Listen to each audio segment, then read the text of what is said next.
নজর রাখবো পুজোর খবরের দিকে, কারণ আপনারা প্রতিদিনই দেখতে পাচ্ছেন ট্রাইব টিভিতে আমরা পুজোর প্রস্তুতি নিয়ে বিভিন্ন জায়গায় কেমন পুজোর প্রস্তুতি চলছে। তার কারণ বেজে গিয়েছে মায়ের আসার একেবারে দামামা। তার কারণ মা কিন্তু আসছেন আর কিছুদিনের মধ্যেই দুর্গাপুজোর আসছে, মা আসছেন একেবারে মর্তে। এই মর্তে আসা দুর্গাপুজোকে নিয়ে প্রত্যেকটি জায়গাতে কীরকম পুজো প্রস্তুতি চলছে তা নিয়েই কিন্তু আমরা বারবার তুলে ধরছি। এবার যেখানে যা নিয়ে কথা তুলব, দত্তবাড়ির পর আমরা পৌঁছে গিয়েছিলাম ষণ্ডেশ্বর তলার দুর্গা মন্দিরে। এই পুজোর সূচনা করেছিলেন শ্যামরাম মতান্তরে দুর্লভ সোম। স্বপ্নাদেশে পেয়ে মন্দির প্রতিষ্ঠার পর বেনারস থেকে ভাস্কর নিয়ে এসে কোষ্ঠী পাথরের দুর্গা মূর্তি তৈরি হয়। এক নজরে দেখে নেব এই পুজোর কিছু ঐতিহ্য।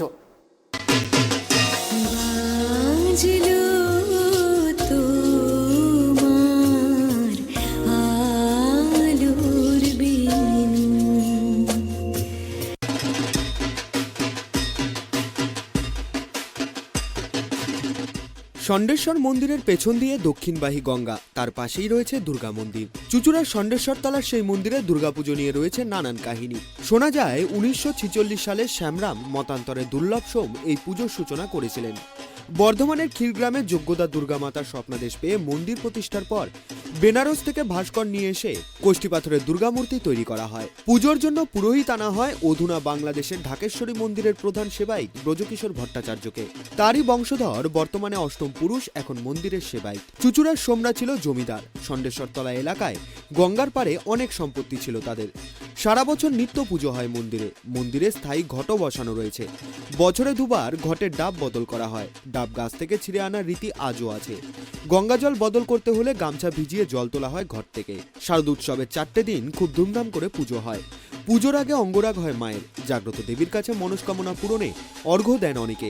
অর্ঘ্য দিতে পুজোর 1 মাস আগে নামগোত্র লিখে জমা দিতে হয় মন্দিরে। দুর্গাপুজো ছাড়াও বৈশাখ সংক্রান্তিতে হয় জন্মতিথি উৎসব।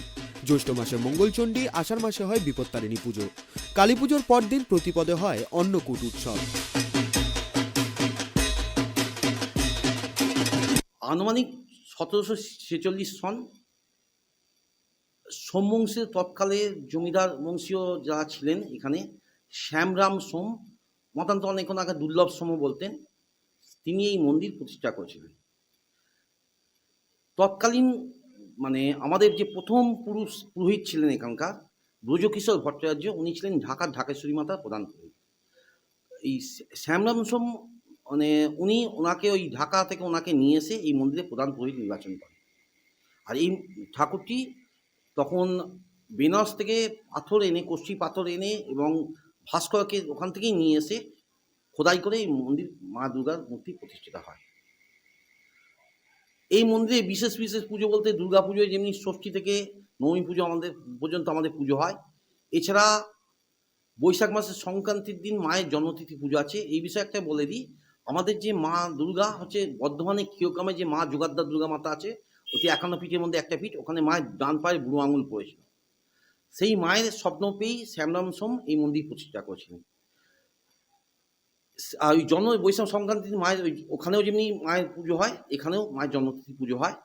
এছাড়া জ্যৈষ্ঠ মাসে আমাদের মঙ্গলচণ্ডী, প্রত্যেক মঙ্গলবার মঙ্গলচণ্ডী পুজো হয়। আষাঢ় মাসে বিপত্তারিণী পুজো হয়। আর এছাড়া কালী পুজোর পরের দিন প্রতিপদ তিথিতে মায়ের বছরে একবারই ভোগ নিবেদন হয়, সে হচ্ছে প্রতিপদ কালী পুজোর পরে প্রতিপদ তিথিতে পরমান্ন অন্নকূট, সেদিন মায়ের পরমান্ন ভোগ নিবেদন করা হয়।